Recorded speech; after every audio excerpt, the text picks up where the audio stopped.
करो। लेकिन कोई पूछे कि सारी दुनिया के राजनीतिज्ञों का नियम क्या है, उनका भी नियम वही है, तोड़ो और राज्य करो। जब तक पृथ्वी खंड खंड में टूटी है तब तक पृथ्वी पर हजारों तरह के राजनीतिज्ञों का राज्य होगा। जिस दिन मनुष्य एक हो जाएगा उस दिन ये राजनीतिज्ञों को विदा हो जाना पड़ेगा। मनुष्यों की एकता राजनीतिज्ञों की आत्महत्या सिद्ध होगी, इसलिए राजनीतिज्ञ मनुष्यों को एक ना होने देगा। हिटलर ने अपनी आत्मकथा में लिखा है कि अगर तुम्हारे देश के दुश्मन ना हो तो झूठे दुश्मन पैदा करो, क्योंकि जब तक तुम दुश्मन पैदा नहीं करते तब तक तुम महान नेता नहीं बन सकते हो। महान नेता बनने के लिए युद्ध की भूमिका जरूरी है। अगर सच्चे दुश्मन मिल जाएं तो बहुत ठीक, अन्यथा झूठे दुश्मन पैदा करो। लेकिन दुश्मन जरूरी है, क्योंकि जब दुश्मन होता है तब जनता नेता के पीछे खड़ी हो जाती, घबराहट में, भय में, असुरक्षा में, इनसिक्योरिटी में। वो कहती हमें बचाओ, और जो उसे बचाता है वो महान हो जाता है। इसलिए सब युद्ध बड़े नेताओं को पैदा करते हैं। अगर बड़ा नेता होना हो तो युद्ध बहुत जरूरी है। शांति के समय में बड़े नेता पैदा नहीं होते। बड़े नेता के पैदा होने के लिए संघर्ष जरूरी है, युद्ध जरूरी है, हिंसा जरूरी है, हत्या जरूरी है। जितनी हत्या होगी, जितनी हिंसा होगी, उतना बड़ा नेता प्रकट होगा। शांति के समय में बड़ा नेता प्रकट नहीं होता। अगर शांति स्थायी चल जाए तो नेता एकदम फेड आउट हो जाएंगे, विदा हो जाएंगे, उनको कोई पूछेगा ही नहीं। उनकी जरूरत ही तभी है। रास्ते पर एक चौराहे पर पुलिस वाला खड़ा है। वो पुलिस वाला इसलिए, अगर चोर विदा हो जाएं तो चोरों के विदा होते ही अचानक चौरस्ते का पुलिस वाला विदा हो जाएगा।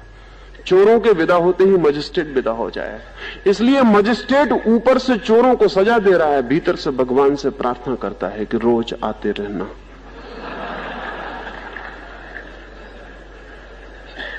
स्वाभाविक उसका धंधा तो चोरों पर है, उसकी जिंदगी चोरों पर है। राजनीतिज्ञ ऊपर से कहता है शांति चाहिए और कबूतर उड़ाता है, शांति के कबूतर, लेकिन भीतर से युद्ध की कामना करता है। युद्ध चाहिए। युद्ध ना हो तो राजनीतिक नेता की कोई जगह नहीं है। युद्ध ना हो तो राजनीति की ही कोई जगह नहीं है। असल में युद्ध से ही राजनीति पैदा होती है। फिर अगर बड़ा युद्ध न चलता हो तो छोटा युद्ध चलाना पड़ता है।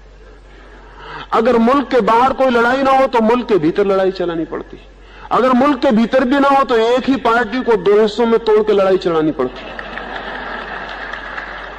बड़ा नेता लड़ाई में पैदा होता है, छोटे नेता शांति में जीते हैं।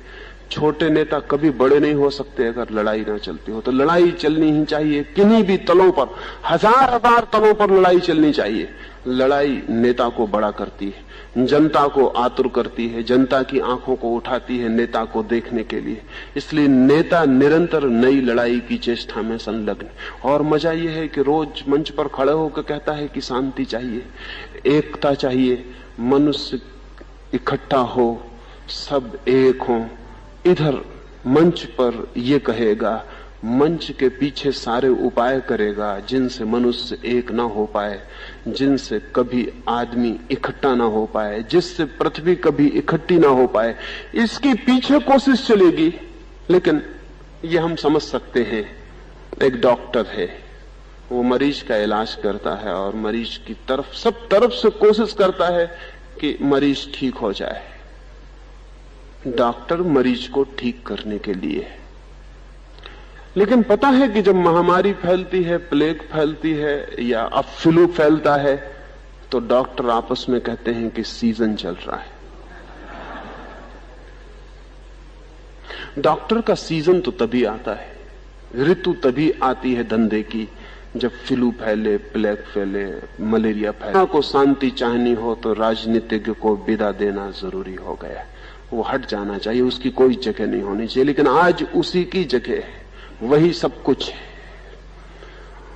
उसे हम सारी ताकत दे रहे हैं और वो हमारी अशांति का बुनियादी आधार है। हम उसको ही भोजन खिला रहे हैं, हम उसका ही सम्मान कर रहे हैं और फूल मालाएं पहना रहे हैं, क्योंकि वो शांति की बातें करता है। लेकिन शांति की बातों से शांति का कोई भी संबंध नहीं है। मैंने सुना है एक रात एक होटल में बड़ी देर तक कुछ मित्र भोजन करते रहे और शराब पीते रहे। जब वे रात विदा होने लगे, कोई 1 बज गया था, तो होटल के मैनेजर ने कहा, ऐसे भले लोग अगर रोज आते रहें तो हमारी जिंदगी के चांद चमक जाएं। विदा होते मेहमानों में से जिसने पैसे चुकाए थे उसने कहा, भगवान से प्रार्थना करो कि हमारा धंधा ठीक चलता रहे तो हम रोज आए। उस मैनेजर ने कहा, भगवान से रोज प्रार्थना करूंगा तुम्हारा धंधा ठीक चले, लेकिन ये तो बता जाओ कि तुम्हारा धंधा क्या है। उसने कहा, ये मत पूछो, अन्यथा प्रार्थना करना जरा मुश्किल पड़ेगा। फिर भी उसने कहा, अब और मुश्किल में डाल दिया, तुम बता तो जाओ कम से कम तुम्हारा धंधा क्या, हम प्रार्थना करेंगे। उस आदमी ने कहा, मैं मरघट पर लकड़ियां बेचने का धंधा करता हूं, हमारा धंधा रोज चलता रहे, 10-5 लोग रोज मरघट पहुंचते रहे तो हम रोज आते रहे। किसी का धंधा मरघट पे लकड़ी बेचने का भी है, वो आपकी प्रतीक्षा कर रहा है, वो मेरी प्रतीक्षा कर रहा है। वो प्रतीक्षा कर रहा है कि कब हम मरे, उसकी दुकान नहीं चल रही। राजनीतिक का धंधा बिल्कुल मरघट पे लकड़ियां बेचने का है। वो प्रतीक्षा कर रहा है कब युद्ध हो, कब लोग मरे, कब हिंसा हो कि वो आए और लोगों को समझाए कि शांति चाहिए।